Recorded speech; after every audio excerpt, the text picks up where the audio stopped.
በስመ አብ ወወልድ ወመንፈስ ቅዱስ አሃዱ አምላክ አሜን።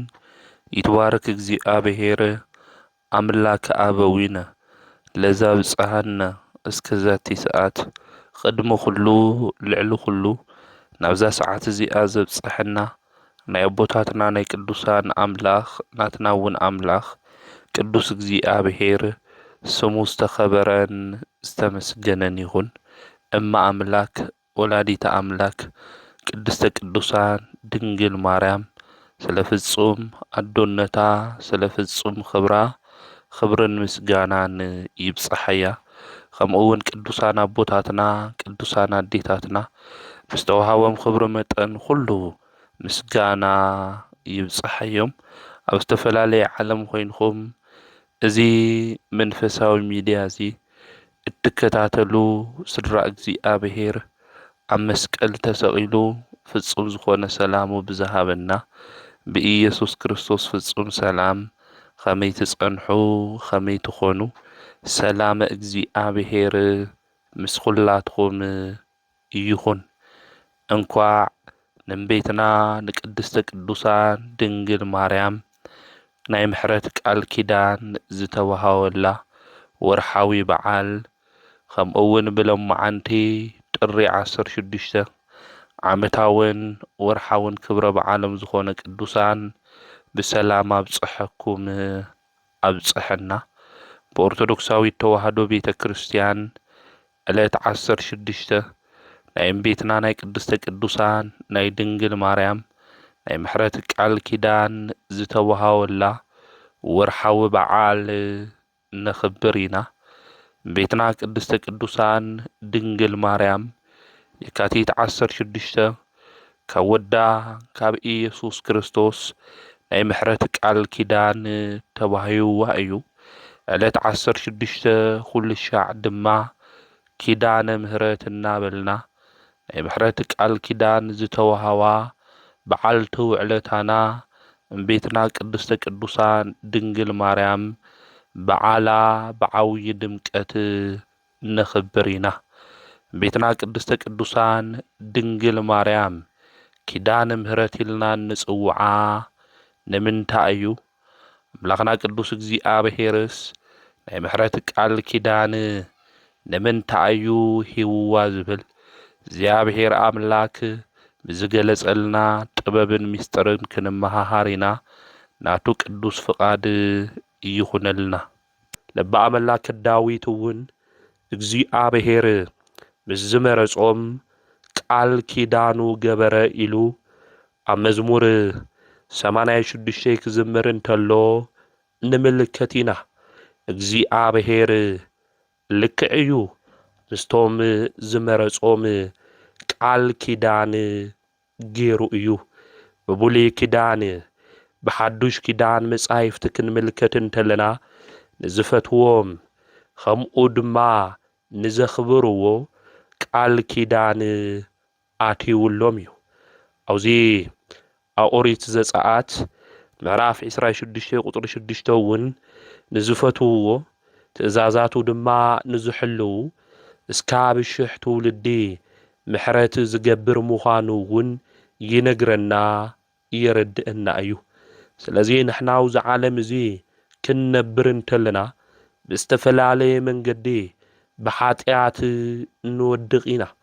ብሓጢአት ክንወድቕ እንተለና ድማ ተስፋ ከይንቆርጽ ተስፋ ቆሪጽና ድማ ልከይንቐሪ ዝልምኑልና ቅዱሳን እኒአውና እዮም።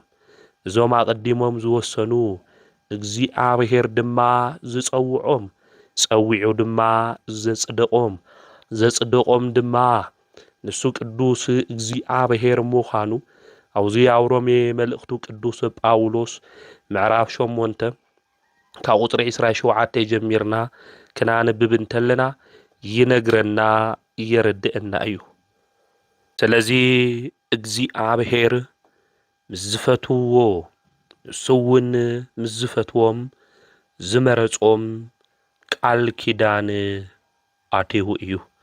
ስለዚ እምቤትና ቅድስተ ቅዱሳን ድንግል ማርያም ድማ ኣዲኡ እያ። ወላዲተ ኣምላክ ኢልና ንጽውዓ እመብርሃን ንዓዓ እውን ኣምላኽና ንሱ ቅዱስ እግዚኣብሔር የካቲት 16 ናይ ምሕረት ቃል ኪዳን ኣትዩላ እዩ። ሽምኺ ዝጸውዐ ዝኽርኽውን ዝገበረ ክምሕረልኽ እየ ኢሉ ጎይታና መድኃኒትና ኢየሱስ ክርስቶስ ናይ ምሕረት ቃል ኪዳን ሂብዋ እዩ። ሽምኺ ጸዊዑ ዘረጋግዐውን ክምሕረልኽ እየ ኣደይ ከም ዝበልኽዮ ኩሉ ይኹነልኺ ኢሉ ወዳ መድኃኒት ኢየሱስ ክርስቶስ የካቲት 16 ዓመታዊ ክብረ በዓልና ኽብሮ ናይ ምሕረት ቃል ኪዳን ናዶ ኹላትና ዝኾነት ንድንግል ማርያም ቃል ኪዳን ኣትዩላ እዩ። እግዚኣብሔር ትእዛዛቱ ንዝሕልዉ እስካብ 1000 ትውልዲ ዝምሕር እንድሕር ኾይኑ ናዲኡ ንቅድስተ ቅዱሳን ድንግል ማርያም ስለ ድንግል ማርያም ኢልኻ እመሓረና ኦ ኣምላኸይ ቅዱስ እግዚኣብሔር ስለ ኣዴኻ ኢልኻ ሰላምን ፍቕርን ሃበና ክንብሎ እንተለና እንዳይናይ እግዚኣብሔር ምሕረት ይልእኸልና ይኾን። ስለዚ ኣምላኽና ቅዱስ እግዚኣብሔር ብዝተፈላለየ ግዜ ብዝተፈላለየ እዋን ኣብ ዝተፈላለየ ዘመናት ድማ ምስ ዝፈትውዎ ምስ ዝመረጾም ድማ ቃል ኪዳን ኣትዩ እዩ። ናይ እግዚኣብሔር ቃል ኪዳን ድማ ዝመሓሎ መሓላ ድማ እግዚኣብሔር ዘፍርስ ኣምላክ ይኾነን። ስለዚ ኣምላኽና ቅዱስ እግዚኣብሔር ንኣዳም ቃል ኪዳን ኣትዩሉ እዩ። ኪዳን ኣዳም ኢልና እንጽውዖ ካብ ደቀ ደቅኻ ተወሊደ ኣብ መስቀል እውን ተሰቒለ ቤዛ ኾይነ ከድሕነካ እየ ብ5 መዓልትን 5 ሰዓትን ኢሉ ጎይታና መድኃኒትና ኢየሱስ ክርስቶስ ንኣዳም ቃል ኪዳን ኣትዩሉ እዩ። መሓላ ድማ እግዚኣብሔር ምሒልሉ እዩ። ውዕል ስምምዕነት ኣትዩሉ እዩ። ኣቦና ኣዳም እትብላዕ ዝተባሃለ ዕፀ በለስ ምስ በልዐ ንእግዚኣብሔር ሕጊ ኣፍሪሱ ምስ ኸደ ኣምላኽ ቅዱስ እግዚኣብሔር ኣዳም ኣበይ እኒኤኻ ኢሉ እኮ እዩ ደልይዎ ክናጥፍእ እንተለና ኣምላኽና ቅዱስ እግዚኣብሔር ንሕና ደቁ ዝደልየና ዝተኣመነ ቅዱስ ኣምላኽ እዩ ወገናተይ። ክንጠፍእ እንተለና ይጥፍኡ ኢሉ ኣምላኽና ቅዱስ እግዚኣብሔር ዝገድፈና ኣምላኽ ከም ዘይኾነ ክንፈልጥ ክንርዳእ ይግብአና። ርሱ ርህሩህ ኣምላክ እዩ። ስለዚ ኣዳም ኃጢአት ክሰርሕ እንተሎ ክብድል እንተሎ ኣብ ልዕሊ እግዚኣብሔር እውን ክዕምፅ እንተሎ ኣዳም ኣበይ እኒኤኻ ኢሉ እዩ እግዚኣብሔር ጸዊዕዎ። ኣበይ ከም ዘሎ ጠፊእዎ ይኾነይ እግዚኣብሔር ኣምላክ ማእመረ ኩሉ እዩ። እግዚኣብሔር ኩሉ ዝፈልጥ እዩ። ኩሉ ነገር ድማ ኣብ ኢዱ ዝሓዘ ኣምላኽ እዩ እግዚኣብሔር። ኣዳም ግን ኣበይ እኒኤኻ በሎ። ናቦና ኣዳም ከምኡ ክብሎ እንተሎ የትብላዕ ዝበልኻኒ ዕፀ በለስ በሊዐ ተሓቢአኒ ኢኹ ኢሉ ኣዳም ተናግረ። ትእዛዝ ምስ ኣፍረሰ ኣዳም ናይ ሰይጣን ድምፂ ሰሚዑ ንኣምላኹ ድምፂ ምስ ገደፈ ኣዳም ጸጉኡ ኩሉ እዩ ካብኡ ተገፊፉ። እግዚአብሔር ድምፅ ገዲፍና እግዚአብሔር ዝዓዘዘና ነገር አይን ሰምዒልና በትዕቢት ልቢ ሐሳብ ክንጓዓዝ እንተለና ዝተዋሃወና በረከት ሁሉ ካብ ኢድና ከም ዝውሰድ ክንፈልጥ ይግብእና። ስለዚህ አቦና አዳም አይትግበሮ አይትብልዕዩ ዝተባሃለ ነገር ስለዝገበረ ፍቲ ጊዜ እሱ እውን አዳም ሓጋዚት ኢልካ ዝሃብኻኒ ሄዋን ያሳሓይታትኒ ኢሉ እዩ ተናጊሩ። ምኽንያቱ እዩ ኣቕሪቡ ኣዳም ንሳ እውን ምኽንያት ኣቕሪባ እያ። ነገር ግን ብምኽንያት ክንድሕን ከም ዘይንኽእል ቅዱስ መጽሓፍ ይነግረና እዩ። ክንምለስ ካብ ልብና ብንሳ እዩ ዝግባእ ክነጥፍእ እንተለና። ስለዚ ኣቦና ኣዳም ገነት ዝኣክል ቦታ እግዚአብሔር ዝኣክል ጎይታ ኣቦ ስኢኑ ካብ ገነት ተባሪሩ ክኸድን ተሎ ክሓዝን እንተሎ እግዚኣብሔር ናይ ተስፋ ቃል ንኣዳም ነጊርዎ እዩ። እዚ ናይ ተስፋ ቃል እዚ ዝፍጸም ድማ ብንቤትና ቅድስተ ቅዱሳን ድንግል ማርያም ካብኣ ተወሊዱ እዩ መድሓኒት ንሱ ኢየሱስ ክርስቶስ። ኣመይ ሰደድም ገነት ኮይና ንብል ኣቦና ኣዳም ሓዚኑ ካብ ገነት ክስደድ እንተሎ ተስፋሁ ለኣዳም ኢልና ንጽውዓ እምቤትና ቅድስተ ቅዱሳን ድንግል ማርያም እያ። ናይ ኣበው ተስፋውን ዝተፈጸመ ብድንግል ማርያም እዩ ወገናተይ ካብኣ መድሓኒት ንሱ ኢየሱስ ክርስቶስ ስለ ዝተወለደ። ስለዚ ኣቦና ኣዳም መድሓኒት ንሱ ኢየሱስ ክርስቶስ ከም ዘድሕኖ ብሓሙሽተ መዓልትን ፈረቓን ኢሉ እዩ ተናጊርዎ። ከምዚ ኢሉ ጎይታ መድሓኒት እግዚኣብሔር ክናገሮ እንተሎ ኣዳም ብተስፋ እዩ ዝጽበይ ነይሩ ንክድሕን ኣብ ባርነቱ ውሽጢ እዩ ነይሩ ኣቦና ኣዳም። ስለዚ እግዚኣብሔር መጺኡ ንከድሕኖ እቲ ቃል ኪዳኑ እግዚኣብሔር ድማ ንክፍጸመሉ ካብኡ ኣብራኽ እትውለድ እምቤትና ቅድስተ ቅዱሳን ድንግል ማርያም ንክትውለድ ኣዳም ይጽበ እዩ ነይሩ። እዛና ምሕረት ቃል ኪዳን ዝተዋሃባት ኣዶ ንፍጥረታት ሁሉ ድማ እኖ ኮይና ኣብ እግሪ መስቀል ጎይታ መድሓኒት ኢየሱስ ክርስቶስ ብዮሐንስ ወንጌላዊ ንኹልና ዝሃበና እመ ኩልነ ኢልና እንጽውዓን ቤትና ጸግዕና ጽዮን ድንግል ማርያም። ስለዚ ኣቦና ኣዳም ቃል ኪዳን እግዚኣብሔር ኣትዩሉ እዩ። እዚ ቃል ኪዳኑ እዚ ድማ ናብዚ ዓለም እዚ መድሓኒት ንሱ ኢየሱስ ክርስቶስ መጺኡ ካብ ድንግል ማርያም ተወሊዱ ኣብ መስቀል ተሰቒሉ ቤዛ ኾይኑ ንኹልና ኣድሒንና እዩ። ናይ ኣዳም ቃል ኪዳን ዝኣተወሉ መሓላ እግዚኣብሔር ፈጺሙ ካብ ደቅኻ ተወሊደ ከድሕነካ እየ ኢልዎ። ካብ ቤትና ካብ ቅድስተ ቅዱሳን ካብ ድንግል ማርያም ተወሊዱ ናቦና ኣዳም ንኹልና በጃ መድሓኒት ኮይኑ ኢየሱስ ክርስቶስ እቲ ሓደ መድሓኒት ስለ ዝኹልና ሞይቱ ኣድሒንና እዩ። ስለዚ ኪዳነ ኣዳም ንኣዳም ዝኣተወ ቃል ኪዳን እግዚኣብሔር ፈጺሙ እዩ።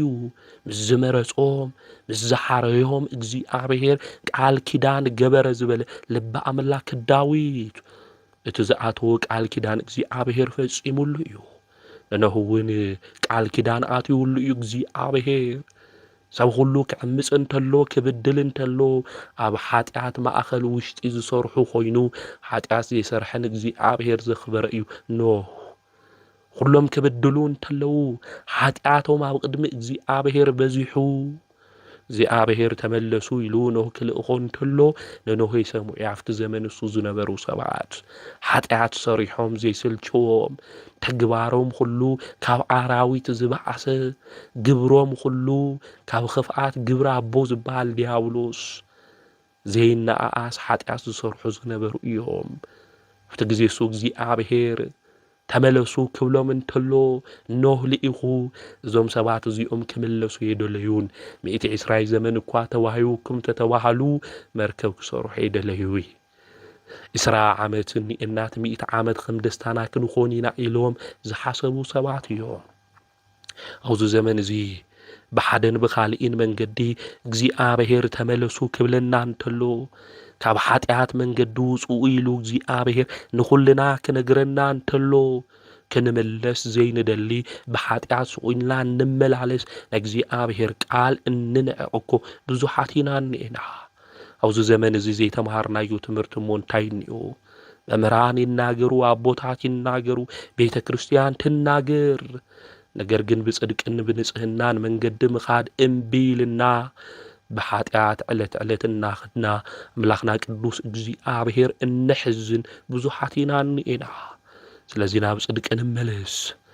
ካብ በደል ካብ ሓጢኣት ወፂና ንእግዚአብሔር ቃል ወንጌል ክንገረና እንተሎ ልዕልና ነብሲ ሒዝና ብጽድቂ ክንመላለስ ፍቓደ ስጋና ንፍቓደ ነብስና ኣግዚእና ብእግዚአብሔር መንገዲ ክንኸድዩ ዝግብአና። ብኖህ ዘመን ዝነበሩ ሰባት ግን የሰምዑ እግዚአብሔር እውን ማይ ኣይ ሃምፂኡ ኣጥፊኡዎም እዩ።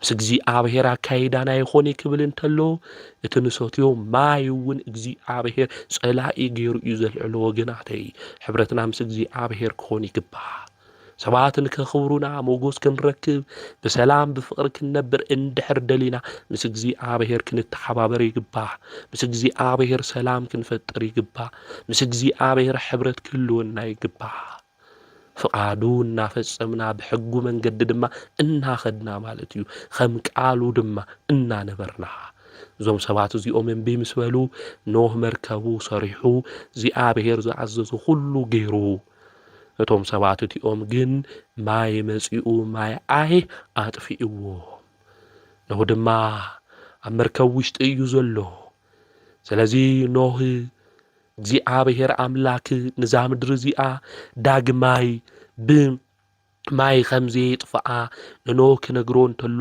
እግዚኣብሔር ቀስተ ደመና ምልክት ገይሩ የርእይዎ ዳግማይ ንህዝበይ ንደቂ ሰባት ብማይ ኣየጥፍኦም ኢሉ እግዚኣብሔር ቃል ኪዳን ኣትይሁሉ ኖህ ናይ ኖህ ቀስተ ደመና ንብላ ምልክትና እምቤትና ቅድስተ ቅዱሳን ድንግል ማርያም እያ ወገናተይ ስለዚ ንኖህ ቃል ኪዳን ኣትይሁሉ ብማይ ኣይጥፍእ ኢሉ እግዚኣብሔር ምድሪ ስካብ ኸዚ እግዚኣብሔር ሙሉእ ብሙሉእ ንደቂ ሰባት ብማይ ኣይጥፍእን ኣብቲ ዘመን እሱ ኩሉ ህዝቢ ይጠፊኡ ኖህ ምስ ደቁ እዩ ቀርዩ 8 ነፍሳት ጥራሕ እዮም ቀርዮም ስለዚ እግዚኣብሔር ዝኣተዎ ቃል ኪዳን ዘይርስዕ ቅዱስ ኣምላክ ምዃኑ ክንፈልጥ ክንርዳእ ይግብአና ንኣብርሃም እውን ቃል ኪዳን ኣትይሁሉ እዩ ኣሕዛብ ካባኻ ዝተለዓለ ዝተባረኹ ክኾኑ ንዝረግሙኻ ክረግሞም እየ ንዝምርቑኻ ከምርቆም እየ ኢሉ ንኣብርሃም ቃል ኪዳን ኣትይሁሉ እዩ ኪዳነ መልከ ጸዲቅ ኪዳነ ዳዊት ንዳዊት እውን እግዚኣብሔር ምሒሉሉ እዩ ካብኡ ዘርኢ ከም ዝውለድ ንዳዊት እግዚኣብሔር ምሒሉሉ እዩ ንሙሴ እውን ቃል ኪዳን ኣትይሁሉ እዩ ኣብ ሓድሽ ኪዳን ክንመጽእ እንተለና ናይዞም ኣበው እዚኦም ተስፍኦም ዝኾነት ድንግል ማርያም ነንቤትና ቅድስተ ቅዱሳን ድማ ቃል ኪዳን ኣትይሁላ እዩ ብጽኢት ቅድስት ኢልና እናመስግና እግዚኣብሔር ምስ ዝመረጾም ቃል ኪዳን ይገብር ካፍቶም ቅዱሳን ዝተመረጹ ንብሎም ብኽብሪ ዝዓበየት የኣቢ ክብራ ለማርያም እንኩሎም ቅዱሳን እኮ ኢና ንብል ካብ ኩሎም ቅዱሳን ናመን ክብሪ ይበልጽ ናይ ማርያም እምቤትና ቅድስተ ቅዱሳን ክብሪ ይበልጽ ናይ አንቀጸ ብርሃን ናይ ድንግል ማርያም ክብሪ ይበልጽ ስለዚ እግዚኣብሔር ምስ ዝመረጾም ቃል ኪዳን ዝኣትው እንድሕር ኮይኑ እቲ ቃል ኪዳኖም እሱ ድማ እግዚኣብሔር ዝፍጽም እንድሕር ኮይኑ ካብ ቅዱሳን ክብራ ዝበለጸት ነንቤትና ቅድስተ ቅዱሳን ድንግል ማርያም እማ ኸመይ ቃል ኪዳን ዘይኣትወላ ንሳኮ ናይ ትምክሕትና ዘመድ እኮ እያ እንምክሕላ ዘመድ ትምክህተ ዘመድነ ኢልና እንጽውዓኮ እምቤትና ቅድስተ ቅዱሳን ድንግል ማርያም እያ ዳዊት ተተመረጸ እስራኤል ንክገዝእ እዩ ሙሴ ተተመረጸ እስራኤል ንክመርሕ እዩ አብርሃም ተተመረጸ ካብ ኣምልኮተ ጣዖት ናብ ኣምልኮተ እግዚአብሔር ንከምጽእ እዩ እምቤትና ድንግል ማርያም ዝተመረጸት እኮ ወላዲተ አምላክ ንክትኾን እዩ ካብኣ ተወሊዱ ንዓለም ንከድሕን እዩ ዓዲኡ ንክትኾን እኮ እያ ድንግል ማርያም ተመሪጻ ስለዚ ክብራና ድንግል ማርያም ካብ ኩሎም ቅዱሳን ይበልጽ እዩ ስለዚ ሎሚ እናኽብሮ በዓል ዕለት 16 ናይ እምቤትና ናይ ኪዳነ ምህረት እዩ ብቅዱስንኡ ዝጸውዐና ዝድሐነና ዝተበጀወና ኣብ መስቀል ተሰቂሉ አክሊሎ ሶክ ደፊኡ ንዓይና አኹም ንህይወት አክሊል ዝሃበና ክዳኑ ተገፊፉ ናይ ጸጋ ክዳን ዝኸደነና ኢዱ ንእግሩን ተሸንኪሩ ንዓይና አኻትኩም ካብ ማእሰረ ሰይጣን ዘድሐነና ብቁስሉ ድማ ዝፈወሰና ብፍቅሩ ድማ ዝማረኸና መድኃኒት ንሱ ኢየሱስ ክርስቶስ ዝወለደት እምቤትና ድንግል ማርያም ቃል ኪዳን ዝተዋሃበትሉ ዕለት እዩ ኢልና ኢና ዝበዓል እዚ እናኽብሮ። ስለዚ ለምቤትና ቅድስተ ቅዱሳን ድንግል ማርያም ናይ ምሕረት ቃል ኪዳን ሂውዋ እዩ። ስለ ኣዴኻ ስለ ቅድስተ ቅዱሳን ስለ ድንግል ማርያም ኢልኻ ጎይታ መድኃኒት ኢየሱስ ክርስቶስ መሓረና ክንብል ይግብእና። ስለ ኪዳነ ምሕረት ኢልኻ መሓረና ክንብል እንተለና ዝድንግጹ ሰባት እንኤው። ከመይ ኢልኹም ስለ ኪዳነ ምሕረት መሓረና ኢልኹም ንጎይታ ትልምንዎ ኢሎም ዝናገሩ ሰባት እንኤው። ኣብ ኦሪት ዘዳግም ምዕራፍ 9 ቁጽሪ 5 ክናንብብ እንተለና እስራኤላውያን ናብ ከነዓን ዝኣተው ብጽድቆም ብቕንዕና ልቦም ይኹነ ብኣብርሃም ብይስሐቅ ብያዕቆብ ዝመሓሉ ቃል ኪዳን ምዃኑ ቅዱስ መጽሓፍ ይነግረና። ንኣብርሃም ንይስሐቅ ንያዕቆብ ዝመሓሉ መሓላ ብዝኣተወ ቃል ኪዳን እግዚአብሔር ምድረ ርስትን ክወርሱ እስራኤላውያን ካብ ገበሮም ክብድሉ እንተለዉ እስራኤላውያን እኮ ናይ ኣብርሃም ኣምላክ ናይ ይስሐቅ ኣምላክ ናይ ያዕቆብ ኣምላክ እናው ሾሞም እናጸውዑ እኮ እዮም መሓረና ዝብሉ። ንበይትና ቅድስተ ቅዱሳን ድንግል ማርያም ኣዲኡ እኮ እያ 33 ዓመት ኣብዚ ምድሪ ዝክነብር እንተለኮ ድንግል ማርያም ምስ ወዳ ምስ ኢየሱስ ክርስቶስ እያ ትናገር ነይራ። ኢየሱስ ክርስቶስ እኮ ኣምላኽ እዩ፣ እግዚአብሔር እዩ። ጸሎት ማለት ደሞ ሰብ ምስ እግዚአብሔር ዝገብሮ ምንግጋር ኩሉ ሻዕ ናይ ቤትና ድንግል ማርያም ንግግራ ጸሎት እዩ ነይሩ ማለት እዩ። ስለዚ ቤትና ቅድስተ ቅዱሳን ድንግል ማርያም ካብ ፍጥረታት ሁሉ ዝበለጸት ብርኽቲ እያ፣ ዝተፈለየት እያ፣ ቅድስት እያ ቤትና ቅድስተ ቅዱሳን ድንግል ማርያም። መጽሓፍ እውን ከም ዝነግረና ናይ እግዚአብሔር ጸጋ ዝመልአክ ኢሉ እዩ ቅዱስ ገብርኤል እኮ ተናጊሩ። ዓለም ጸጋው ዝገደለሉ ጊዜ ጸጋ እግዚአብሔር መልእዋ ዝነበረት ምልእተ ጸጋ ምልእተ ውዳሴ እምቤትና ቅድስተ ቅዱሳን ድንግል ኽብራ ድማ ካብ አብርሃም አቦና ይበልጽ እዩ፣ ካብ ይስሐቅ ይበልጽ እዩ፣ ካብ ያዕቆብ ይበልጽ እዩ። ስለ አብርሃም ስለ ይስሐቅ ኢሉ ምድረ ርስትን ድሕረ ውሪስዎም ኮይኑ ብዝኣተዎ ቃል ኪዳን ስለ እምቤትና ድንግል ማርያም ስለ ኣዴኻ ዝኣተኻዩና ምሕረት ቃል ኪዳን ኢልኻ መሓረና ክንብል እንተለና ንምንታይ እግዚአብሔር ዘይሰምዐና? አብርሃም እኮ ቃል ኪዳን ሂብዎ እግዚአብሔር ብድሕሪኡ አብርሃም ሞይቱ እዩ። አብርሃም ምስ ሞቶ ብድሕሪኡ እኮ እዮም ንሳቶም እንታይ ይብልዎ ነይሮም እቶም ትውልዲ ቤዛኻ መሓረና ምድረ ርስቲ ድማ ውርሰና ይብልዎ ነይሮም። እግዚአብሔር እውን ብቕንዕናኹም ብጽድቅኹም ይኾነ ለአብርሃም ለይስሐቅ ለያዕቆብ ዝኣትኽዎ ቃል ኪዳን ኢሉ እግዚአብሔር ተናጊሩ። ቅዱሳን እኮ እግዚአብሔር ቃል ኪዳን ኣትዩ እዩ ክንብ ሞ ቅዱሳን በአጸደ ስጋ የሉ በአጸደ ነብሱ እዮም። ሕያዋን እኮ እዮም። ባባይ ዝኣምን እንተሞተ እኳ እንታይ እዩ ዝብል ሕያው እኮ እዩ ዝብል ቅዱስ ወንጌል ወገናተይ።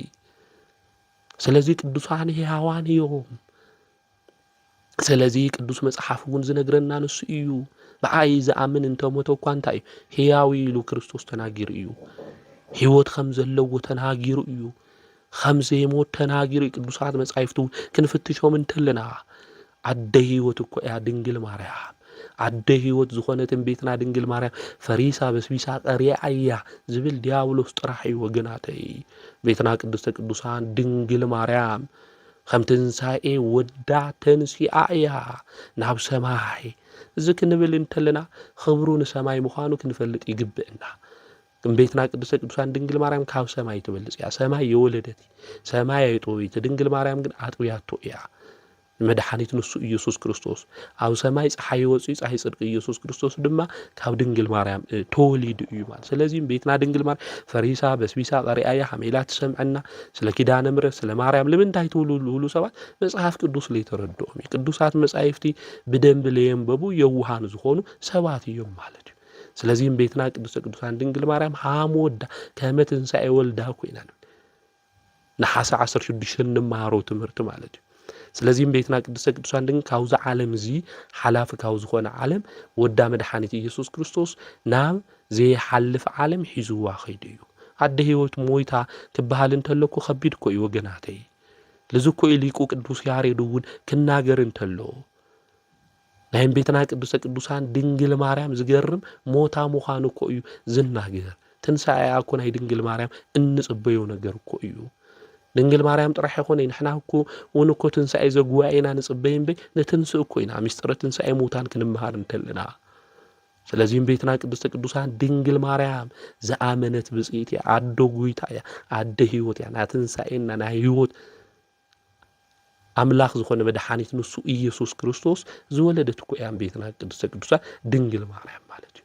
ስለዚህም ቤትና ቅድስተ ቅዱሳን ድንግል ማርያም ስለ ሹማ ፀውዒና መሐረና ክንብል እንተለና ጎይታ ከም ዝምሕረና አብርሃም ምስ ሞተ እኳ ቃል ኪዳኑ እንታይ ኮይኑ ልትውልዲ የድሕን እዩ ነይሩ ማለት እዩ። ንጉስ ዳዊት ምስ ሞተ እኮ ብቃል ኪዳኑ እስራኤል እኮ አድሒንዎም እኮ እዩ እግዚአብሔር። ኣብ ካልኣይ መጽሓፈ ነገሥት ምዕራፍ 19 ቁጥር 34 ክናንብብ እንተለና እታ ከተማ ንዳዊት ብዝኣተወ ቃል ኪዳን ከድሕን እንተሎ እኮ ንምልከት እኮ ኢና ንርኢ እኮ ኢና። ንዳዊት ብዝኣተወ መሓላት ከተማ ንሳ ንጸልእቲ ሕሊፉ እግዚአብሔር ከም ዝህብ ሰናክሬም መጺኡ እታ ከተማ ንሳ እኳ ክወርር እንተሎ ናብኣ ከም ዝኣቱ ብዳዊት ብዝኣተወ ቃል ኪዳን እዩ እግዚአብሔር ክናገር እንተሎ ንምልከት እኮ ኢና ቅዱስ መጽሓፍ ንሕዝቅያስ ንጉስ። ስለዚህ እግዚአብሔር አምላኽ ዝኣተወ ቃል ኪዳን ዘይርስዕ ዘይሕሱ ዝተኣመነ ቅዱስ አምላኽ ምዃኑ ክንኣምን ይግብአና። ስለ ኪዳነ ምሕረት መሐረና፣ ስለ ቤትና ድንግል ማርያም ስለ ኣዴኻ ኢልካ መሐረና ክንብል እንተለና እንደ ሻዕ ካብ መከራ ወፂና ንኾን ወገናተይ፣ እንደ ሻዕ ካብ ፈተና ወፂና ንኾን ናይ ኪዳነ ምሕረት ኣማላድነት ናይ ኪዳነ ምሕረት ቃል ኪዳን ካብ ክንደይ ፈተና ንኹላትና ውፅኢና ይኾን ወገናተይ። ሹማ ክንጽውዕ እንተለና ቀልጢፋ ትመጽእ ኣደ ጎይታ እኮ እያ። ካብ መከራ ኩሉ ክተድሕነና ትመጽእ ናይ ኢየሱስ ክርስቶስ ኣደ እኮ እያ እምቤትና ቅድስቲ ቅዱሳን ድንግል ማርያም። ናይ ድንግል ማርያም ክብሪ እኮ ካብ መላእክቲ ክብሪ እኮ ይበልጽ እኮ እዩ ወገናተይ። ስለዚህ እምቤትና ቅድስቲ ቅዱሳን ድንግል ማርያም ንዓብ ዝኣተወ ቃል ኪዳን بكيدان مرتي الخام حرنا كنقول انت لنا أملاقنا قدوس እግዚአብሔር خمز محرنا كنفلت كنرد يقبئنا سلك قدوسانك الكيدانون شو عدت تولدي عسرت خلت تولدي يمحريو كنقول انت لنا خميلو يلوم زحطو سباتنيو እግዚአብሔር زعاتو قال كيدان زعصف أملاك يخوني نقدوسان نخلهم قال كيدان آتيولهم بيتنا ቅዱሳን ድንግል ማርያምን ከተናገር እንተላ አው ሉቃስ ወንጌል ምዕራፍ 1 ቁጥር 50 ምሕረቱ አብቶም ዝፈርሕዎ ንውሉድ ወለዶ እዩ ይዝብል። ስለዚህ እግዚአብሔር ምሕረቱ ንውሉድ ወለዶ ምዃኑ ይናገር ማለት ቅዱሳን ውን ዝህቦም አገልግሎም ከምኡውን በቃሉ ብናቱ መንገድ ዝተጓዓዙ ስለ ሸሙ ኢሎም መከራ ተቀበሉ እዮም ቅዱሳን። እግዚአብሔር አምላክ ድማ ዋጋ ዝኸፍል አምላክ እዩ። ስለዚህ ዞምና እምነት ሐርበኛ ዝኾኑ ቅዱሳን እግዚአብሔር እንታይ ይዎም ማለት እዩ ቃል ኪዳን ይዎ ምስኦም ውን ውዕል ይገብር ስምምዕነት ውን ይገብር ማለት እዩ። እና አምላክና ቅዱስ እግዚአብሔር ምሕረቱ አብቱ ዝፈርሕዎ ውሉድ ወለዱ ምዃኑ ይነግረና ቅዱስ መጽሓፍ ከምኡውን ኦሪት ዘጸአት ምዕራፍ 10 ቁጥር 6 እስካብ ሽሕ ትውልድ ክምሕር እኮ ኢሉ እግዚአብሔር ንሕና ይገርመናሉ 7 ትውልድ 12 ትውልድ ክባል ተሎ ማለት ግን እግዚአብሔር እንታይ ይልስ ካብ ሽሕ ትውልድ ክምሕር ኢሉ ኣብ መጽሓፍ ክናገር ተሎ እንምልከት። ግን እስካብ 7 ትውልድ እግዚአብሔር ይምሕር እዩ እስካብ 12 ትውልድ እግዚአብሔር ይምሕር ክባል እንተሎ ኣብ ኃጢአትና ኾና ኣብ በደልና ኾና ኣብ ርኩሰትና ኾና ከምለ ይኾነ ግን ክንፈልጥ ክንርዳእ ይግብአና። ናይ ቅዱሳን ቃል ኪዳን ኣብ ልዕሌና ዝሰርሕ ብምንታ እዩ ክንብል እንተለና ንሕና ታይ ክንገብር ይግብአና ማለት ብቃል ኪዳኖም ንክንጥቀም ንእሽተይ ጽቡቕ ተግባር ክህልወና ይግባእ። ምክንያቱ ንሕና ንደክም ኢና ናይ ቅዱሳን ቃል ኪዳን ዘድልየሉ ዋና ምክንያት እዩ ንደክም ኢና ንሰንፍ ኢና። ቅዱሳን ድማ ብጸሎቶም ታይ ካብ አምላኹም ካብ እግዚአብሔር ምሕረት የምጽኡ ናይ ጻዲቅ ጸሎት በስርሓ ግዳጅ ሃም ተፈጽሙን ቅዱስ መጽሐፍ ይነግረና እዩ። ስለዚህ ካባና እንታይ ምሶም ልበርቱዑ እዮም ማለት ናልካም ማልዱልና ብትልተዋውን ቃል ኪዳን ድማ አምላኽና ቅዱስ እግዚአብሔር ምሕረት ንልክልእ ኸልና ንሕና ሃም ንደክም ፈሊጥና ተረዲእና ማለት እዩ። ነገር ግን ኣብ ኃጢአት ኮይና ኣብ በደል ኮይና ዋይ ለአባ ኪሮስ እኮ ሃምዚሉ ቃል ኪዳን አትዩል ለአባ ኪሮ ናአውና አረጋው እኮ ሃምዚሉ ቃል ኪዳን አትዩለም ከምኡውን ናው ነገር መንፈስ ቅዱስ በቃ እግዚአብሔር ክምሕረን ኢሉ ከፍ ኢሉ ሰው ኢሉ ጽድቅ ለይ ሰርሐ ንስሐ ለይ አቶ ለይ ቆረበ ሰብ ክመሓርየ እንድሕር ኢሉ እዚ የዋህነት እዩ ዝኾነ ኣብ ትንቢተ ሕዝቅኤል ምዕራፍ 18 ቁጥሪ 11 ከም ዘሎ ማለት እዩ ስለዚ እቲ ቃል ኪዳን ናይ ቅዱሳን ኣብ ልዕሊና ክሰርሕ እንድሕር ኮይኑ ከምታ ናይ ሰራፕታ ሰበይቲ ንእሽተይ ሕሩጭ ዝነበራ ንሕና እውን ንእሽተይ ጽቡቕ ነገር ክህልወና ይግባእ ሕዝቅያስ ንእሽተይ ነብዓት ክህልወና ይግባእ ሕዝቅያስ እኮ በኺዩ ነቢዩ ክትሞት ኢኻ ተባሂሉ ብህይወት የትነብር ኢሉ እቲ ና እግዚአብሔር ነቢይ ኢሳይያስ እኮ ነጊርዎ እኮ ግን በኺዩ ሓዚኑ ናብ ልቡ ተመሊሱ እግዚአብሔር አምላክ ድማ ምሄሩ ሕዝቅያስ ንእሽተይ ነብዓት ክህልወን ሃም ቅዱስ ጴጥሮስ ናብ ልብና ዝተጸጸትና ክንኾን ይግብእና ብትናይ ቅዱሳን ቃል ኪዳን ብትናቶም አማላድነት ድማ እግዚአብሔር አምላክና ድኻምና ሁሉ ብናይ ጽድቅ መንገዲ ናይ ጽድቅ ዋጋ ድማ ሃምልህበና ክንፈልጥ ክንርዳእ ይግብእና ማለት እዩ ስለዚ አምላክና ቅዱስ እግዚአብሔር ብናይ ቅዱሳን ቃል ኪዳን 7 ትውልዲ 12 ትውልዲ ይምሕርዩ ክንብል እንተለና ስቁልና ኃጢአት ነሰራሕና ነበደልና ሃምሊ ይሆን ክንፈልጦ ክንርዶ ይግበና ግን እግዚአብሔር ንቅዱሳን ዝኣተዎ ቃል ኪዳን ዝፍጽም አምላክ ምዃኑ ክንፈልጥ ክንርዳእ እዩ ዝግበና መጥምቀ መለኮት ቅዱስ ዮሐንስ እውን ምስተወለደ አቡኡ ዝተናገሮ ከምዚ ኢሉ ምስ አቦታትና ምሕረት ክገብር ነቲ ቅዱስ ኪዳኑ ዘከሮ ንአብርሃምን ንዘርኡን ዝነገሮም ቤትና ድንግል ማርያም ድማ ድሓር ዝተናገረቱ ንአብርሃምን ንዘርኡን ዝነገሮም ንዘለዓለም ምሕረቱን እናዘክር ንእስራኤል ባሪኡ ተቀበለ ኢላያ ስለዚ እግዚአብሔር ናይ ቅዱሳን ዝኣተዎ ቃል ኪዳን ዝዝክር ምዃኑ ናይ ቅዱሳን ቃል ኪዳን እውን ዘድሌና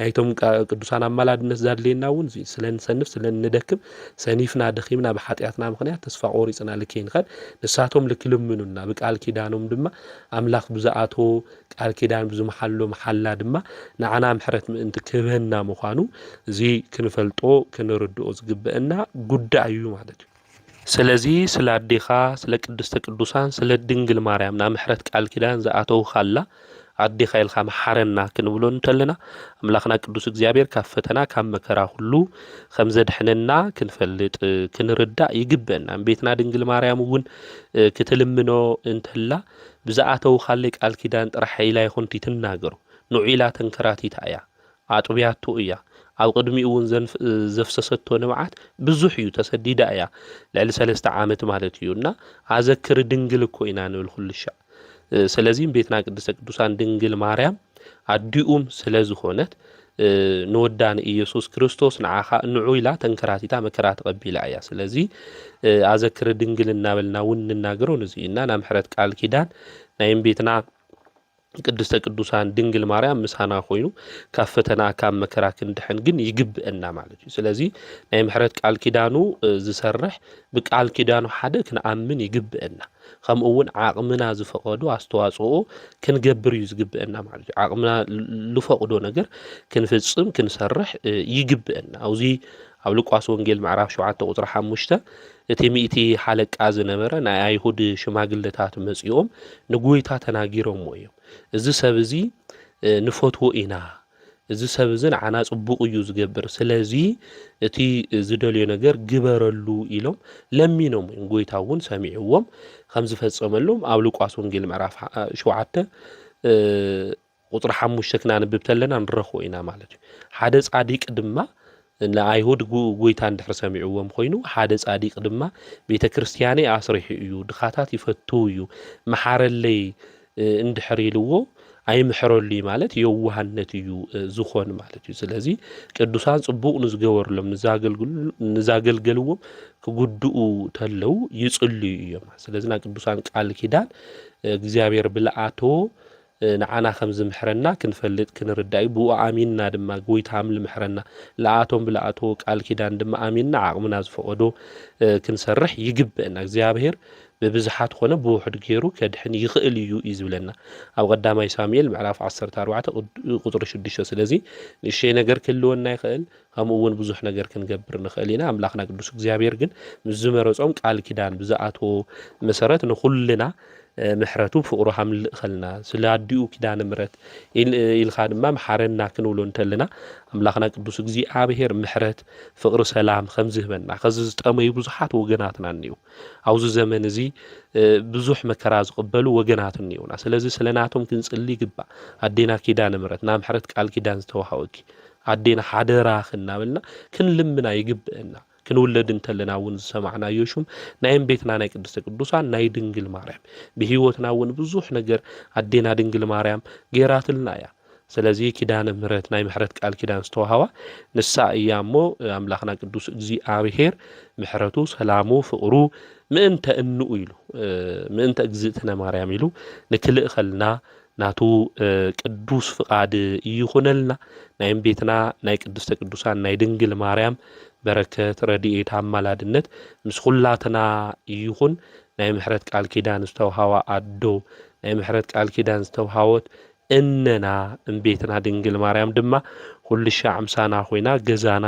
ናብራና ሁሉ ነገርና ልክትባርከልና ናአምላኽና ነግዚአብሔር ቅዱስ ፍቃድ ይኹነልና ከምኡውን ብለማዓንቴ ጥሪ 16 መጽሐፈ ስንክሳር ከናንብብ እንተለና ሽሙ ናይ እግዚአብሔር ፈታዊ ዝኾነ ዝኸበረ ፊላቲዮስ ብሰማዕትነት ዓሪፉ እዩ እዚ ቅዱስ እዚ ዓዱ ሃገር አንጾኪያ እዩ ወለዱ እውን አብኡ ዝነበሩ ከምኡ ድማ ላሕሚ ዘምልኹ ዝነበሩ ብጣዖት አምልኾት ዝጓዓዙ ዝነበሩ እዮም እዚ ቅዱስ እዚ እውን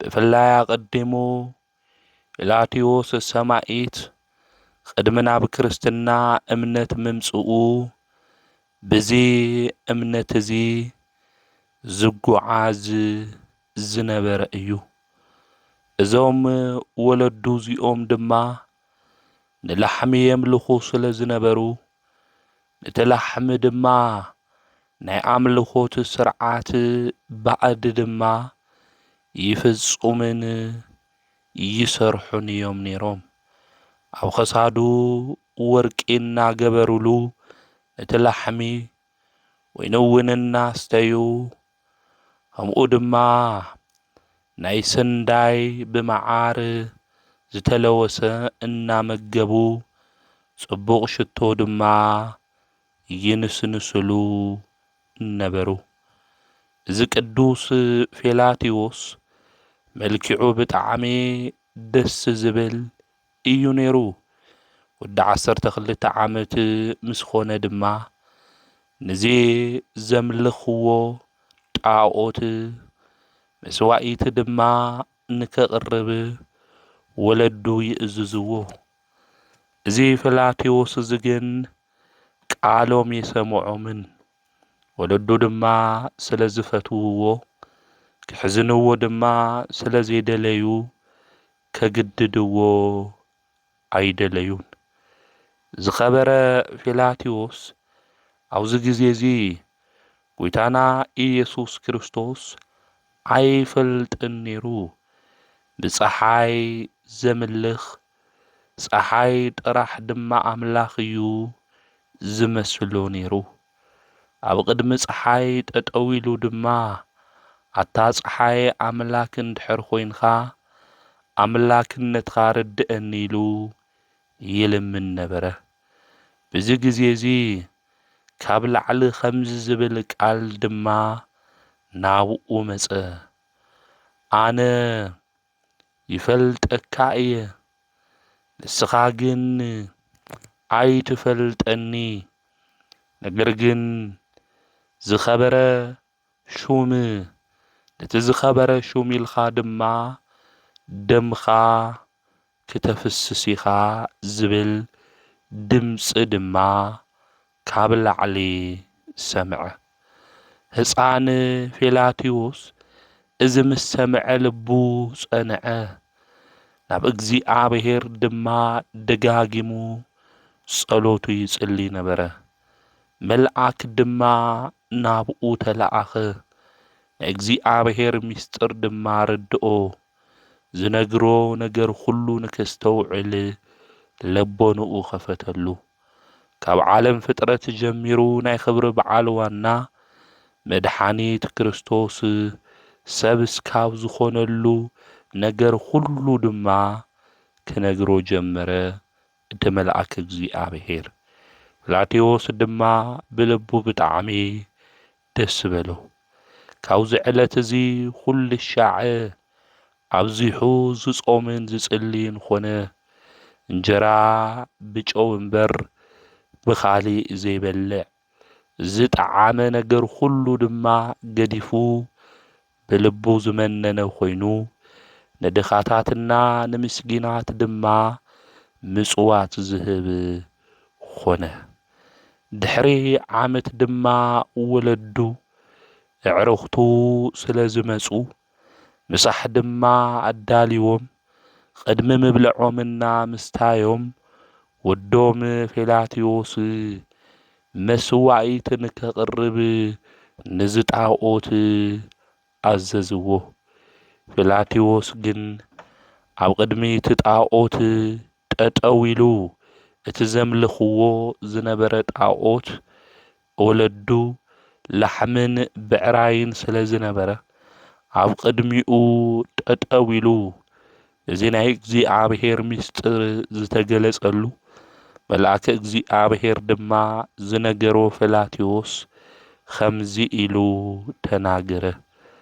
ኣታ ንዓኻ ዘምልኹኻ ብሓቂ ንስኻ ኣምላክ ዲኻ በሎ።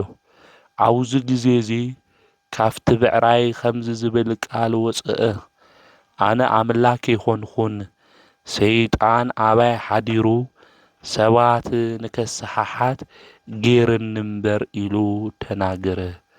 ኣብቲ ግዜ እዚ እቲ ብዕራይ ተላዒሉ ናይ ቅዱስ ፊላቴዎስ ወለዱ ብቐርኑ ወጊኡ ቀተሎም።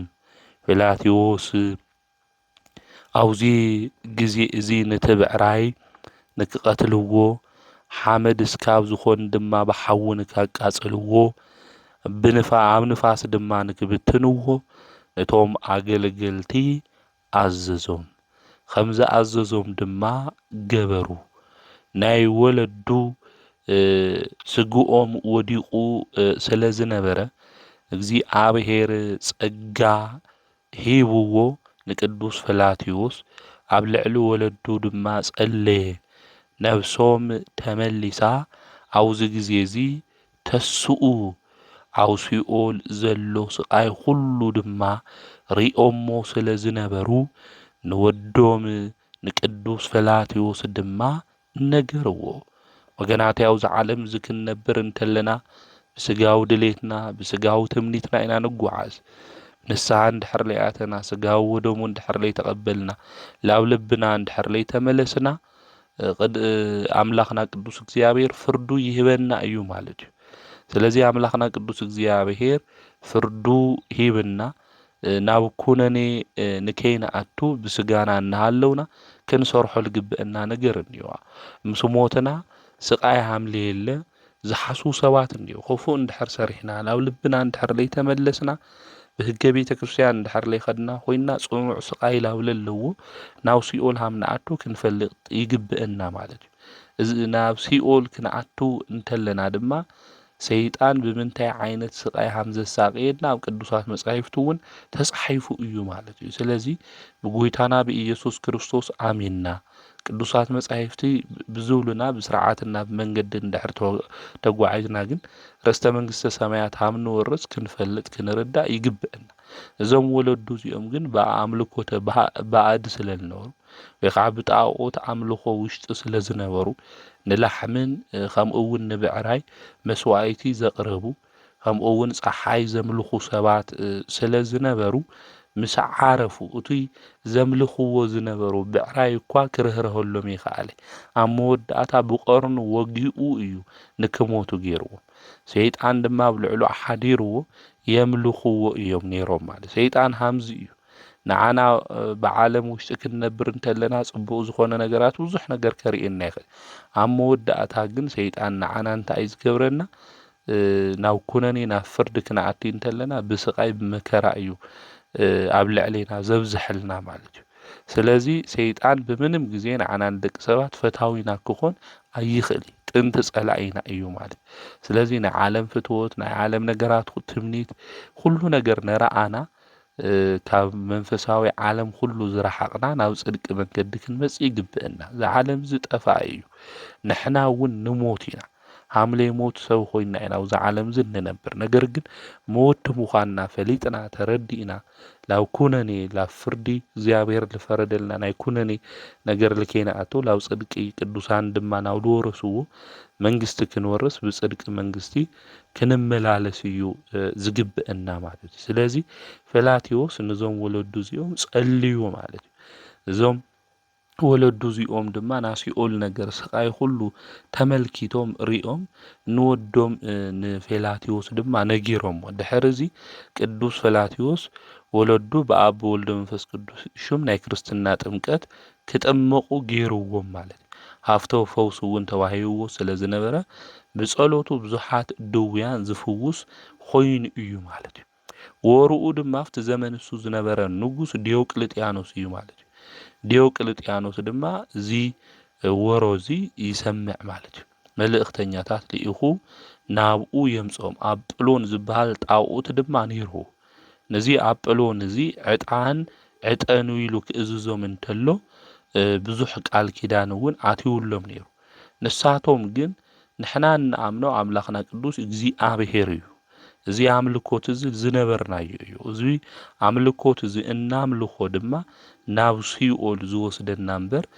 ናብ ጽድቂ መንገዲ ዝወስደና የኾነ ኢሎም ይናገሩ ማለት እዩ ኣብዚ ግዜ እዚ እቲ ንጉስ ኣይሰምዒ ምስ በልዎ ብዓይነቱ ዝተፈላለየ ስቅያት ድማ ኣብ ልዕሊኦም ንክበጽሕ ዓዘዘ ብሓለንጋ እውን ገረፍዎም ከምኡ እውን ብኸብዶም ዝኸብዱ ኣእማን ንክገብሩሎም እውን ኣዘዘ ማለት እዩ ጎይታና መድኃኒትና ኢየሱስ ክርስቶስ ክብርን ምስጋና ንዑ ይኹን እሞ ሓይሊ ኮይኑዎም ብቲ መከራ ውሽጢ እሱ እውን ንክጸንዑ ገይርዎም ማለት እዩ ድሕሪ እዚ እቲ ንጉስ ዝረኸሱ ኣማልኽት እዩ ዘለዎ ንኣቶም የንሰግዲ ስለ ዝበሉ ብድሕሪኡ እውን እዞም ቅዱሳን እዚኦም ነቶም ዝረኸሱ ኣማልክት ምርጋም እዮም ጀሚሮም ማለት እዩ ነቲ ንጉስ እውን ይናገርዎ ነይሮም ማለት እዩ ኣብዚ ግዜ እዚ እቲ ንጉስ መልሓሶም ንክቁረጽ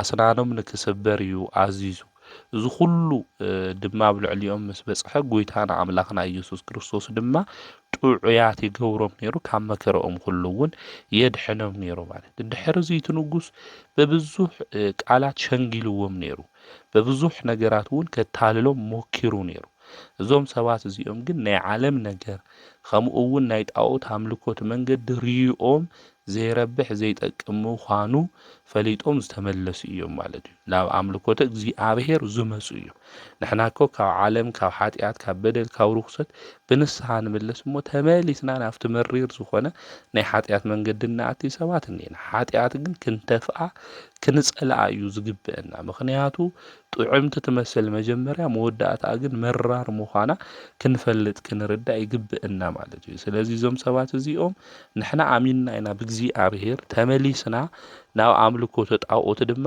የንኸዲ ይብልዎ ድሕሪ እዚ ንፈላትዮስ ከምኡ እውን ነቶም ወለዱ ብዙሕ ነገር እዩ ትንጉስ ኢልዎም እሳቶም ግን ልቦም ክምለስ ይኽኣለ ንኣጵሎን እውን እንታይ ገበሩ ማለት እዩ ዓይን ሰግዲ ዓይን እዘዚ ኢሎም ማለት እዩ ኣብዚ ግዜ እዚ ፈላትዮስ እውን ንዞም ጣዖታት እዚኦም ኣነ ክሰግድ ይብሎም ክቅልዶም እንተሎ ማለት ኣበ እዩኒ ኣጵሎን ውሰዱን ይብሎም ሓደ እዋን ማለት ናብ ኣጵሎን ዘለዎ ድማ ይወስድዎ ንሱ ድማ ከምዚ ይብል ነቲ ህዝቢ ሁሉ ኣነ ንዑ ዕጣን ከቕርቡ እንተለኹ ንክርኢ ንህዝቢ ብኣዋጅ ፀውዕዎም ይብል ነቶም ህዝቢ ብኣዋጅ እቲ ንጉስ ይጽውዖም ናይ ኣጵሎን ኣገልገልቲ ዝኾኑ ንጣዖት እውን ዝግዝኡ ኩሎም ተኣኪቦም ይመፁ ንጉስ እውን ብጣዕሚ ደስ ይብሎ ማለት እዩ ኣብቲ ናይ ጣዖት ኣደባባይ ድማ ፈላቲዮስ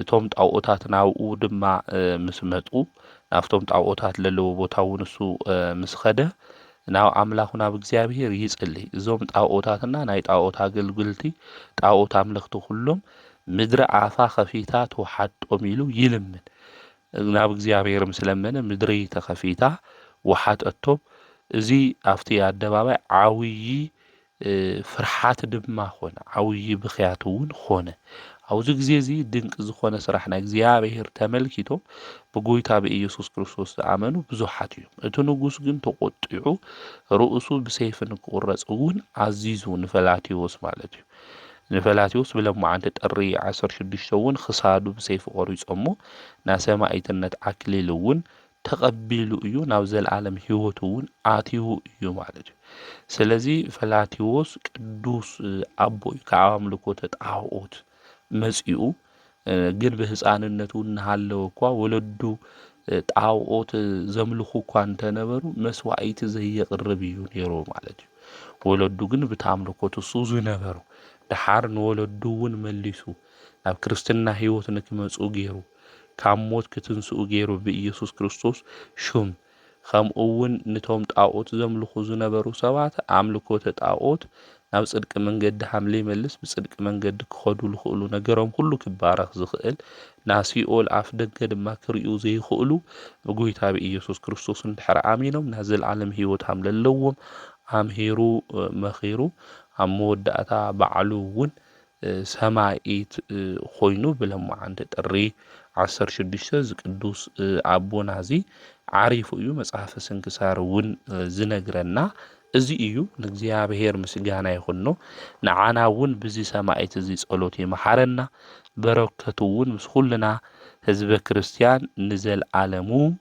ይኹን ከምኡ እውን ጥሪ 16 ብለምዓንቲ ቅዱስ ኣቦ ኣባ ጴላዲዮስ ዝተባሃለ መንፈሳዊ ተጋድሎ ዝተጋደለ ቅዱስ ኣቦ በዓለ ዕረፍቱ ምዃኑ መጽሓፈ ስንክሳር ይነግረና እዩ እዚ ቅዱስ እዚ ካብ በዓቲ ከይወፅአ ናይ ደቂ ኣንስትዮ ገጽ እውን ከይረኣየ 50 ዓመት ኣብ በዓቲ ውሽጢ ኮይኑ ዝጸለየ እዩ ድንቂ ተኣምራት እውን ዝገብር ናይ ትንቢት ምንጋር ሃፍቱ እውን እግዚአብሔር ዝሃቦ እዩ ዘይንኡ ድማ ኩሉ ኣብ ምድሪ ዝነበረ ሰብ ዘይንኡ ብፍላይ ኣብቲ ቦታ እሱ ዝነበሩ ናቱ ተኣምር ዝገብሩ እግዚአብሔር ዝሃቦ ሃፍቲ ጸጋ ድማ ተመልኪቶም ኣብ ኩሉ ቦታ ድማ ይስማዕ ነይሩ ማለት እዩ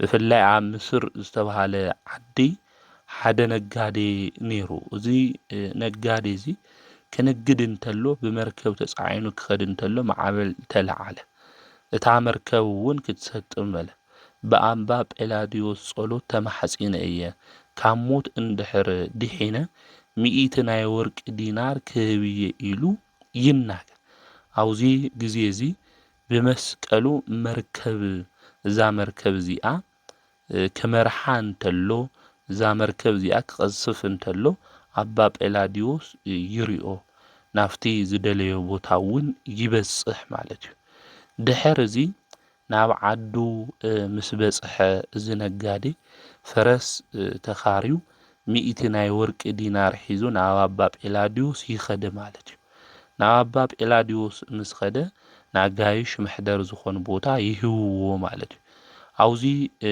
ግዜ እዚ ናብኡ ክኸድ እንተሎ ኣብ መንገዲ ግን ሞሪት ዝበሃል ሰብ ረኺቡ ነይሩ እዩ እዚ ሰብ እዚ ማለት እዩ ሞሪስ ዝበሃል ሰብ ረኺቡ እቲ ቦታ እሱ እውን የፈልጦ መን እዩ ዘርእየኒ ኢሉ ይናገር ናይ ልቡ ኩሉ ነገር እውን ነዚ ሰብ እዚ ምስ ነገሩ ኣነ ይፈልጦ እየ ሒዘካ ክኸድ እየ ኢሉ ነቲ ነጋዴ ይነግሮ ኣባ ጴላዲዮስ ናብ ዘለዎ ቦታ እውን ይወስዶ ማለት እዩ ኣባ ጴላዲዮስ እውን ምስ መጽአ ተቐቢሎሞ ከምኡ እውን ናይ ኣጋይሽ መዕረፊ ሂቦሞ ነዚ ሰብ እዚ ዝመጾ ጉዳይ ድማ ይሓትዎ ኣባ ጴላዲዮስ ምስ ሓተትዎ እዚ ሰብ እዚ ዝበጽሖ ነገር ሁሉ ተናጊሩ ቃል ዝኣተዎ መጽዋዓ ስለ ዝነበሮ ድማ እዚ ወርቂ ንክህብ ከም ዝመጸ ይናገር። ኣባ ጴላዲዮስ ምስ ረኣይዎ ባረኽዎ እሞ ወርቂ ንዓይ ምንም ትርጉም የውሊ ስለዚ ንድኻታት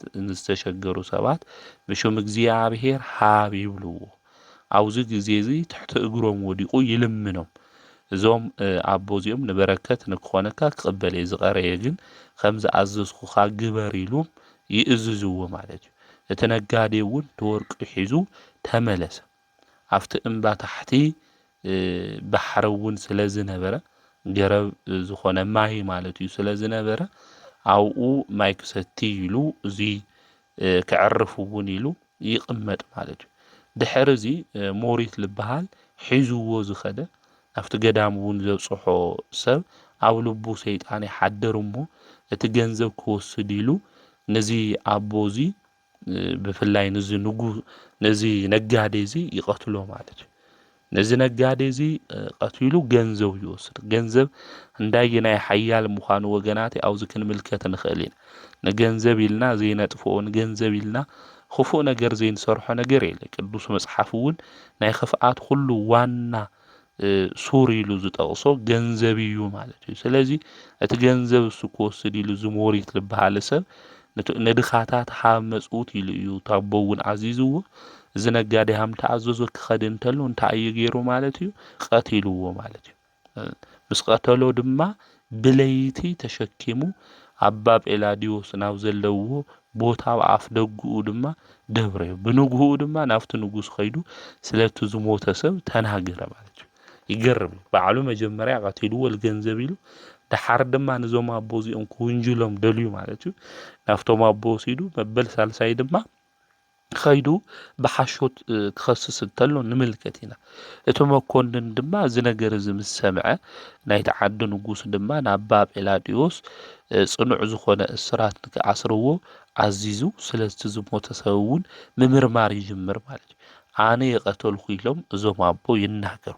ናብቲ ዝሞተ ሰብ ድማ ቀሪቦም እቲ ቃሬዝኡ ሒዞም ድማ ነዊሕ ጸሎት ድማ ጸለዩ። ኦ ኣታ በድኒ ዝቐተለካ መን ምዃኑ ተላዒልካ ተናገር ኢሎም ብሽም እግዚኣብሔር ይእዝዘካ ኣለኹ ኢሎም እዞም ኣቦ ይናገሩ። እቲ ዝሞተ ድማ ተለዓለ። ናይ እግዚኣብሔር ተኣምር ተመልከቱ። ስለ ገንዘቡ ኢሉ ሞሪት ከም ዝቐተሎ ድማ ተናገረ። እቲ መኮንን እዚ ድንቂ ተኣምር ምስ ረኣየ ደንገጸ። ለኣባ ጴላዲዮስ ሰጊድሉ ኣብ ልዕሊኡ ክፉእ ነገር ብምግባር እውን ተጸጺቱ ነቲ ሞሪት ዝተባሃለ ዝቐተለ ሰብ ድማ ክቐትሎ እዩ ሓሲቡ ነይሩ። እቲ ንጉስ ኣባ ጴላዲዮስ ግን ግደፍ ይብል። ቅዱሳን ሃምዚ እዮም። ክፉእ ሓሲቡሎም ንዝነበረ ሰብ ምሕረት እዮም ልልምኑ ማለት እዩ። ስለዚ እቲ ንጉስ እውን ኣባ ጴላዲዮስ ስለልተናገርዎ ይቐተሎይ ማለት እዩ። እምበይ ሓሽውኻኒ ኢኻ በዓልኻ ጌርካዮ በዓልኻ ፈጺምካዮ መጺኻ ድማ ነጊርካኒ ኢሉ እቲ ንጉስ ክቐትሎ ክብል እንተሎ ግደፍ ኢሎም እዞም ኣቦ እዚኦም ነቲ ንጉስ ይነግርዎ። እቲ ንጉስ እውን ይገድፎ። ድሕሪ ብዙሕ ተጋድሎ ንእግዚኣብሔር እውን ሕጒሶም ኣገልጊሎም ብጽቡቕ ሽምግልና ዘመን እውን ነይሮም። ብሎሙዓንቲ ጥሪ 16 እዞም ቅዱስ እዚኦም ኣባ ጴላዲዮስ ብሰላም ዓሪፎም እዮም ማለት እዩ።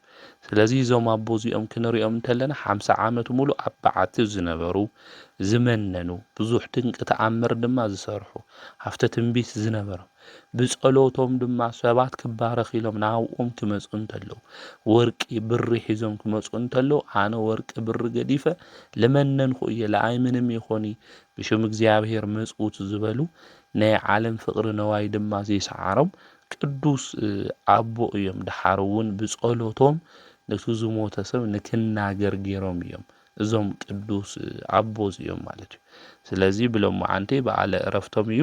ንእግዚኣብሔር ምስጋና ይኹኖ። ንዓና ድማ ብዚ ጻዲቅ እዚ ጸሎት ኣምላኽና እግዚኣብሔር ይምሓረና።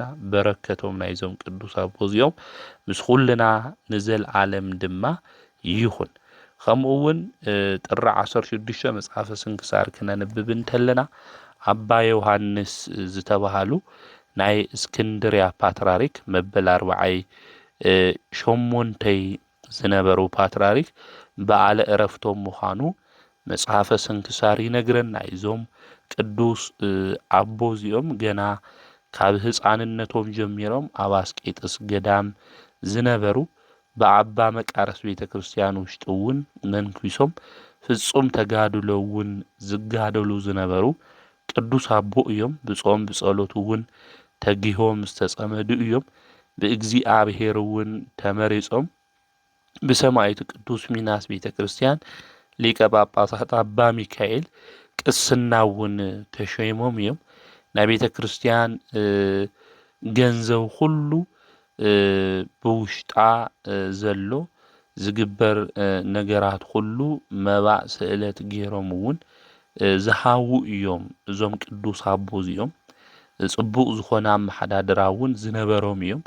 ናይ ቤተ ክርስቲያን ገንዘብ ተሓዚ መባእ ዝመጽእ ምጽዋት እውን ዝመጽእ ሁሉ ተዋሂብዎም እዮም ማለት እዩ እና ቤተ ክርስቲያን እውን ዘመሓድሩ ዝነበሩ ቅዱስ አቦ እዮም። ብሰላም ብፍቅሪ እውን ዘመሓዳድሩ ዝነበሩ እዮም። ካብኦም ቀዲሞም ዝነበሩ ሊቀ ጳጳስ ወይም ፓትርያርክ አባ ሚናስ ምስ ዓረፉ ዝሾምዎ ሊቀ ጳጳስ መን እዩ ኢሎም ካብ ኤጲስቆጶሳት ካብ መምህራን እውን ሁሎም ተኣኪቦም እግዚአብሔር እስኪ ይምረጽ ኢሎም ብክርታስ ኬሮም ሹም ይጽሕፉ ማለት እዩ። ኣብዚ ግዜ እዚ ክጽሕፉ እንተለዉ ሓደ ጻዲቕ ሰብ ብሰማዕት ቅዱስ ሚናስ ቤተ ክርስቲያን ዝተሾመ ቀሺ ዮሐንስ ንምንታይ ረሲዑኹም ኢሉ ይናገር።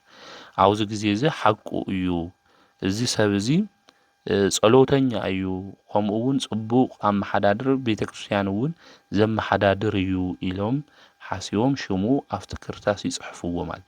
ኣብቲ መሰውኡ ገይሮም 3 መዓልቲ ክጽልዩ ክቅድሱ እንተለዉ ሓደ ህፃን መጽዩ እስኪ ካብዘን ክርታስ እዚአን አልዕል ኢሎም ይዝዝዎ እሞ ናይዚ ቅዱስ አቦ እዚ ሹም የውፅእ ማለት እዩ።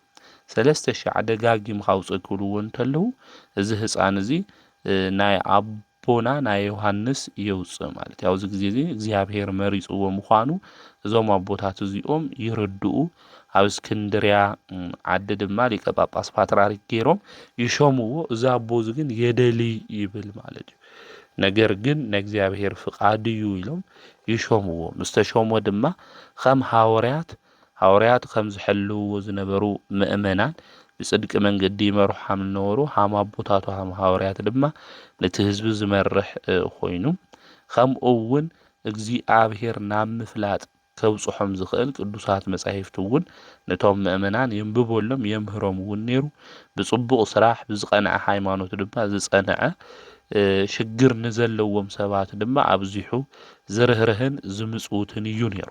ሓደ እዋን ኣብቲ ዓዲ ብፍላይ ኣብ ግብጺ ፓትርያርክ እዩ ነይሩ እዚ ቅዱስ እዚ ጠሜት ይመጽእ። ኣብዚ ግዜ እዚ ድኻታት ዝኾኑ ህዝቡ ኩሉ እውን ጠምዩ ስለ ዝነበረ ናብዚ አቦ እዚ ይመጹ። ናብዚ አቦ እዚ ኣፍ ደገ ክመጹ እንተለዉ ረድኡ ነይሩ ናቱ ፓትርያርክ ማርቆስ ዝበሃል በአብያተ ክርስቲያናት ገንዘብ ሁሉ ተሸይሙ ስለ ዝነበረ እንታይ ይብሎ ገንዘብ ሁሉ አምጽእ እሞ ነዞም ድኻታት እዚኦም ድማ ሃቦም እናበለ ንድኻታት ዝርህረ ስለ ዝነበረ ዮሐንስ መሓሪ ተዋሂሉ እውን ይጽዋዕ ነይሩ። እዚ ፓትርያርክ እዚ ንድኻታት ዝርህርህ የዋህ አቦ ስለ ዝነበረ ድሕሪ እዚ አብያተ ክርስቲያናት እውን ዝሰርሐ ቅዱስ አቦ እዩ። ዝዓርፈሉ ግዜ እውን ምስ በጽሐ ንካህናት ነቶም ዘገልግሉ አቦታት እውን ጸዊዕዎም ጥሪ 16 እየ ተወሊደ ጥሪ 16 ጵጵስና ተሾይመ ብዛ ዕለት እዚኣ እውን ክዓርፍ እየ ኢሉ ተናጊርዎም እዩ። እቶም ኤጲስቆጶሳት አቦና ካባና ክፍለ እዩ ኢሎም ይበኽዩ። ነዚ ረድኢ ዝንማርቆስ ድማ መሪጽኩም ሽሙዎ ኢኹም ኢሉ ይናገር። 23 ዓመት እዩ እዚ አቦ እዚ ብፕትርክና እውን ነይሩ። ጥሪ 16 ብሎም ዓንተ ድማ ዓሪፉ እዩ ማለት እዩ። ስለዚ እዚ አቦ እዚ ንድኻታት ዝርህርህ ቤተ ክርስቲያን እውን ብጽድቂ መንገዲ ዝመርሐ አቦ እዩ። ኣብ ቤተ ክርስቲያን ውሽጢ እውን ምእመናን ስለሌለው እታ ቤተ ክርስቲያን እውን ከይትፈርስ ዝገበረ ቅዱስ አቦ እዩ። አቅዲሙ እውን ተሸይሙ ኣብ ልዕሊ ንብረት ኣብ ልዕሊ ገንዘብ ቤተ ክርስቲያን ተሸይሙ ብኣግባቡ ዘመሓደረ ኣቦ እዩ ብሎማዓንቲ ጥሪ 16 ድማ በዓለ ዕረፍቱ እዩ ንእግዚአብሔር ምስጋና ይኹን ንዓና ብዛቦ እዚ ጸሎት አምላኽና ቅዱስ እግዚአብሔር ይምሐረና በረከቱ እውን ምስ ኩልና ህዝበ ክርስቲያን ንዘለዓለሙ ይኹን ከምኡ እውን መጽሐፈ ስንክሳር ክናንብብ እንተለና ጥሪ 16 ቅዱስ ዳንኤል ዘሶርያ በዓለ ዕረፍቱ ምዃኑ መጽሐፈ ስንክሳር ይነግረና እዩ እዚ ቅዱስ እዚ ዓምድ ኣብ ዝበሃል ዓዲ ሶርያ ሊቅ ዝነበረ እዩ ኣቦኡ ብብዙሕ ወርቂ ብሪ በዓል ጸጋ ዝነበረ እዩ ኣቦኡ ምስ ሞተ ናይ ሃገረ ዓምድ ጳጳስ ኣባ ዲዮናስዮስ እዩ ዕብይዎ ናይ ቤተ ክርስቲያን ትምህርቲ እውን ኣምሂርዎ ዲቁና ቅስና ሸይምዎ ናይ ምንኩስና ልብሲ እውን ኣልቢስዎ ሃፍተ ፈውስ እውን ተዋሂብዎ እዩ ካብ ሰንበት እስከ ሰንበት እውን ከይበልዐ ብጾም ብጸሎት ጸኒዑ ዝነበረ እዩ ማር ዳንኤል ዘሶርያ ተባሂሉ ዝጽዋዕ ማለት እዩ ናይ ደቂ ኣንስትዮ ገጽ እውን ፈጺሙ ንከይርኢ መጽዋዓ ዝኣተወ እዩ ኣዲኡ ናወሩኡ ምስ ሰምዐት ናብኡ ትመጽእ እሞ ናብኡ ምስ መጽአት መልእኽተኛታት ልኢኻ ነገር ግን ናሰበይት ገጽ ንከይርኢ መጽዋዓት እየ ኢሉ ይናገር ኣነ ከም ካልኦት ደቂ ኣንስትዮ ዲኻ ትርእየኒ ኣነኮ ኣዴኻ እየ ኢላ ትናገሮ እሱ ግን እምቢ ይብል ኣብዚ ግዜ እዚ እቲ ትንቢት እያ ተናጊራ ኣብዚ ግዜ እዚ ታንኡ ማለት እዩ ክንብናበን ተገሊጸን ክልተ ደቂ ኣንስትዮ ሓደ ልብሲ ተኸዲነን ክሪኣኻ እየን ኢላ ተናገረ ማለት እዩ እዚ ትንቢት ጥራሕ እውን ይኾነይ መርገም እውን እዩ ነይሩ ማለት እዩ እግዚአብሔር ክንብናብኻ ገሊጹ እቲ ዝተሸፈንካዮ ክልተ ደቂ ኣንስትዮ ተኸናኒበን ዝነበራ ክዳነን እውን ሓደ ዓይነት ገይረን እናተጠቃቀሳ ይርአየካ ኢላው እያ ተናጊራ እዚ ትንቢት ጥራሕ ይነበረ መርገም እውን ሓምሊ ነበረ እዩ መጽሐፈ ስንክሳር ለነግረና ድሕሪ ዝተወሰነ ግዜ ሓደ ምእመን ናውዚ ሊቅ እዚ ዳንኤል 300 ናይ ወርቂ ዲናር ሒዙሉ ይመጽእ ብምሸት ሒዙ ክመጽእ እንተሎ ግን ኣውዚ ሊቅ ዳንኤል ኣፍ ደገ ክበጽሕ እንተሎ ሓደ ገንዘብ ፈታው ዝነበረ ሰብ ብገንዘብ ፍቅሪ ተላዓኢሉ ይቀትሎ ማለት እዩ ኣውዚ ግዜ እዚ ናይቲ ዓምድ ልበሃል ዓዲ ንጉስ ምስ ሰምዐ ኣባ ዳንኤል ንዓይሉ የምጽኦ ማለት እዩ ምስ ኣምጽኦ ኣብ መሕጸቢ ቦታ ክልተ ናይቲ ንጉስ ደቂ ዝነበራን ኣነ ኣባ ዳንኤል ምምጻእ ወረ ሰሚዐን ቾኪለን ሓደ ዓይነት ክዳን እውን ተኸዲነን ኣባ ዳንኤል ክሪኦ መጻንኡ ሃም ተናገረቱ እዚ ነገር እዚ ሃም ልበጽሐ ምስ ሰምዐ ዛቦዚ ይስሐቅ ማለት እዩ እቲ ንጉስ እውን ስለዚ ሞተ ሰብ ለኣባ ዳንኤል ምስ መርመሮ ኣነ ቀተልኹ ወይ ነገር ግን ዝቀተሎ መን ምዃኑ ባዕሉ ይናገር ምስ በለ ኣባ ዳንኤል እውን ጸሎት ጸልዮም እቲ ዝሞተ ሰብ ተላዓይሉ ይናገር መን ሃም ዝቀተሎ እዚ ድንቂ ተኣምርቱ ንጉስ እውን ርዩ ህዝቡ እውን ርዩ ኣብ ቅድሚ ኣባ ዳንኤል እውን ይሰግዱ ኣብ ልዕሊ ቅዱሳን እግዚአብሔር ዝሰርሖ ድንቂ ስራሕ